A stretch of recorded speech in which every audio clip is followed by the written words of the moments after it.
I'm gonna show you something. Come here. You're coming with me. Have a seat. Hello everyone, and welcome back to another segment of The Spice Rack. I am your chef, Rogelio Zamora, coming to you live, breaking into your house, and taking over your kitchen. Today, I'm going to be showing you how to make some delicious, fantastic, fall-off-the-bone barbecue ribs. But there's a catch. I'm going to be showing you how to make these ribs from the comfort of your very own kitchen, where you won't need a fancy smoker or an expensive grill. All you will need is a very basic kitchen range, just like this one. Now, I've been cooking for the past 10 years, specializing in grilling and cooking various meat entrees. Throughout my years, I learned a lot of great techniques, so I really hope that you enjoy what I'm about to show you. In this presentation, I'm going to discuss the items that are needed, the step-by-step procedure, and one of the most important aspects, the cooking method, because that is where the secret lies. Now, let's come over here and talk about the items that are needed. I like to begin by talking about the meat.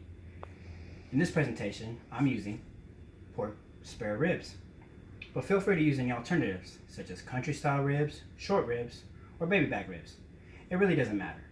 The key idea here is it's not so important on what product you buy as much as it is the method you go about cooking it. So don't stress on that. Next, I want to talk about the spices. I use very basic spices.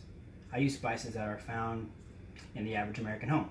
Some of those include salt, pepper, onion powder, garlic powder, paprika, and even though it's not a spice, you will need some brown sugar, because when you combine these, you will be making the traditional rub that is used for cooking ribs.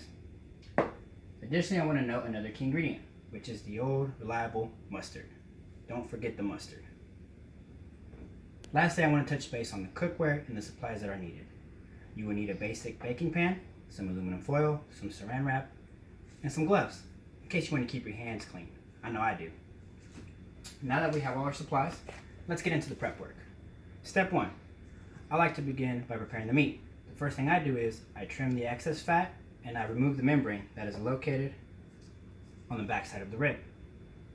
According to author and barbecue rib specialist Meathead Godwin, you want to remove the membrane because if you don't, your end results are subject to having a tough or rubbery texture, and you don't want that. So please, be sure to remove that membrane before you do anything else.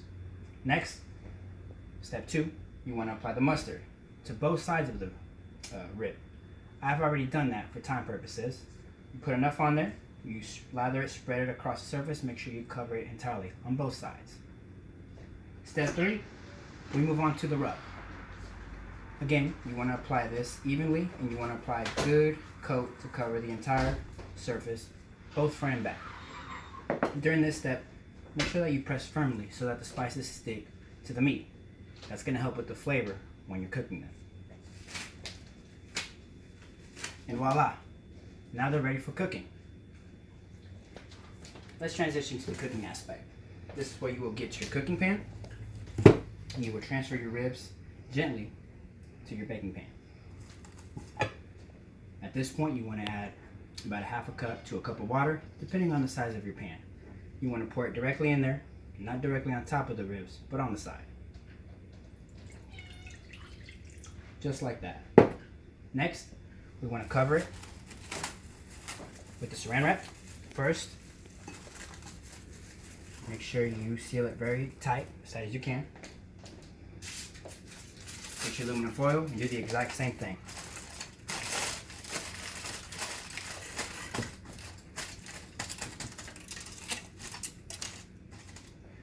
Part of the secret is you want to create that vacuum seal effect, better known as the sous vide technique. This will ensure that you get that quality, tender, juicy texture. And now they're ready to go in the oven.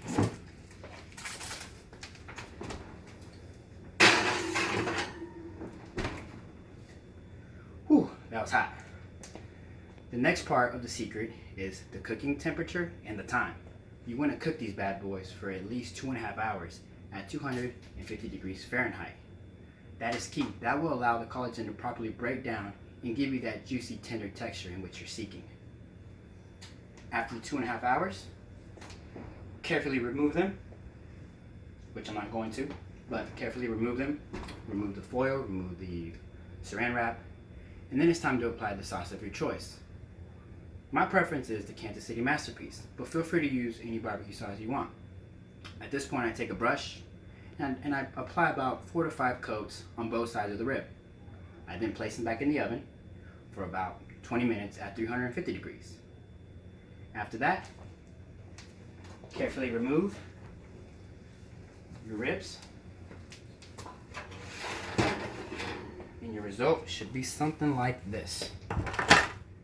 Now, this is a different size, this is a different pan than my preparation, but I want to show you that the size really doesn't matter, the product doesn't really matter, and you can use a variety of different pans. Once this is done, you are ready to get your grub on. In conclusion, I want to restate and point out the key facts here. You don't need an expensive smoker, you don't need a fancy grill. All you need is a basic stove. Remember, you don't need to buy a certain type of style of ribs. Anyone will do, so don't stress on it. Keep it basic. Use basic spices like paprika, salt, pepper, etc. Don't forget the brown sugar, don't forget the mustard. They're key. Remember, it helps with the tenderizing. Important facts, vacuum seal it. Cook for a minimum of 2.5 hours at 250 degrees. Have your sauce ready, apply, serve, and get your grub on. I want to thank you for watching, for tuning in. I am your chef, Rogelio Zamora. I'll see y'all next time on The Spice Rack.